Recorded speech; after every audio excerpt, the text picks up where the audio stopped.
गोमाता कामधेनु की रहस्यमयी कथा, समृद्धि और धर्म की रक्षक। कथावाचक देवव्रत मजूमदार। भाइयों और बहनों, आज मैं आपको सुनाने जा रहा हूं एक अद्भुत कथा, गौमाता कामधेनु की रहस्यमयी कथा की समृद्धि और धर्म की रक्षक।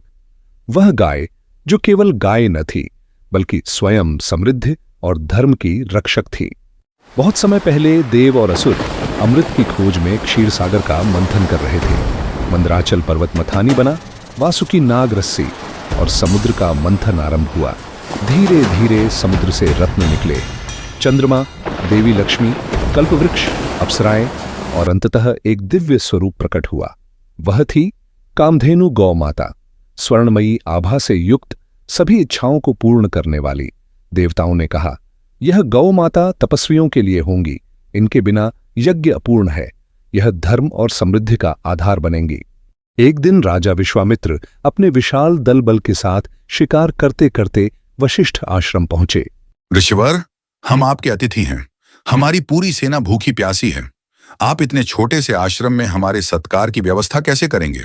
वशिष्ठ मुस्कुराते हुए, राजन, जहां कामधेनु माता हैं वहां कोई अभाव नहीं। देखिए, उन्होंने कामधेनु से प्रार्थना की, हे मां, आज मेरे अतिथि राजा विश्वामित्र पधारे हैं, कृपा कर इनके दल बल का सत्कार कीजिए। और तभी अद्भुत दृश्य घटा। कामधेनु ने स्वर्ण व रजत पात्र प्रकट किए। स्वादिष्ट व्यंजन, पुष्ट अन्न, मधुर फल और अमृत समान पेय उत्पन्न कर दिए। राजा और उनकी पूरी सेना ने तृप्त होकर भोजन किया। राजा विश्वामित्र ने आश्चर्य और लोभ से कहा, शिवर, यह गाय तो अद्भुत है। कृपा करके इसे मुझे दे दीजिए। इसके बदले मैं आपको स्वर्ण, रत्न और भूमि का दान करूंगा। वशिष्ठ ने गंभीर शांत स्वर में कहा, राजन, कामधेनु कोई साधारण धरोहर नहीं है। यह देवताओं का वरदान है, यज्ञों की आत्मा है। इसे किसी भी मूल्य पर नहीं दिया जा सकता। विश्वामित्र ने अहंकार में कहा, ऋषिवर, राज्य मेरा है, बल मेरा है। मैं इसे बलपूर्वक ले जाऊंगा। कामधेनु माता ने गर्जना की और बोली, मुनिवर, मुझे आदेश दीजिए, मैं इस अहंकारी राजा की सेना को नष्ट कर दूंगी। वशिष्ठ, मां, यदि धर्म की रक्षा करनी है तो कर डालो। तुरंत कामधेनु के शरीर से अग्नि की ज्वालाएं प्रकट हुईं। उनसे असंख्य दिव्य योद्धा निकले, शस्त्रधारी, पराक्रमी। उन्होंने विश्वामित्र की पूरी सेना को पल भर में परास्त कर दिया। राजा की पराजय हुई, उनका गर्व चूर चूर हो गया। विश्वामित्र ने अपमानित स्वर में मन ही मन में कहा, राज्य का बल, सेना, धन सब व्यर्थ है। असली शक्ति तो तपोबल है। अब मैं भी तपस्या करूंगा, मैं भी ब्रह्मर्षि बनूंगा। भाइयों और बहनों, अब तक आपने सुना कि कैसे कामधेनु गौ माता ने अपने तेज से राजा विश्वामित्र की विशाल सेना को पराजित किया और महर्षि वशिष्ठ का गौरव स्थापित हुआ। अपमानित होकर विश्वामित्र ने संकल्प लिया, अब मैं भी तपस्या से वही सामर्थ्य प्राप्त करूंगा। विश्वामित्र ने राजसिंहासन, राजमहल, वैभव सब त्याग दिया, वन की ओर प्रस्थान किया। राजसी वस्त्र उतारकर साधु का वेश धारण किया और कठोर तपस्या में लीन हो गए। कभी वे वर्षों तक केवल वायु पर जीवित रहते, कभी जल पर, कभी केवल ध्यान में और कभी यज्ञों में पूर्णतः लीन। उनकी तपस्या से स्वर्गलोक डगमगाने लगा। देवराजेंद्र चिंतित हो उठे। इंद्र चिंतित स्वर में, यदि यह तपस्वी सफल हो गया तो स्वर्ग का संतुलन बिगड़ जाएगा। मुझे इसकी तपस्या भंग करनी ही होगी। इंद्र ने अप्सराओं को भेजा, पहले मेनका, फिर रंभा। वे नृत्य करती, सौंदर्य बिखेरती, पर विश्वामित्र हर बार कुछ समय के लिए विचलित होकर फिर और कठोर तपस्या में लग जाते। उनका संकल्प और प्रबल हो गया। वर्षों की साधना के बाद देवताओं ने उन्हें राजर्षि की उपाधि दी, पर विश्वामित्र असंतुष्ट थे। विश्वामित्र दृढ़ स्वर में, जब तक वशिष्ठ मुझे ब्रह्मर्षि नहीं कहेंगे तब तक मेरी साधना अधूरी है। वे और गहन तप में डूब गए।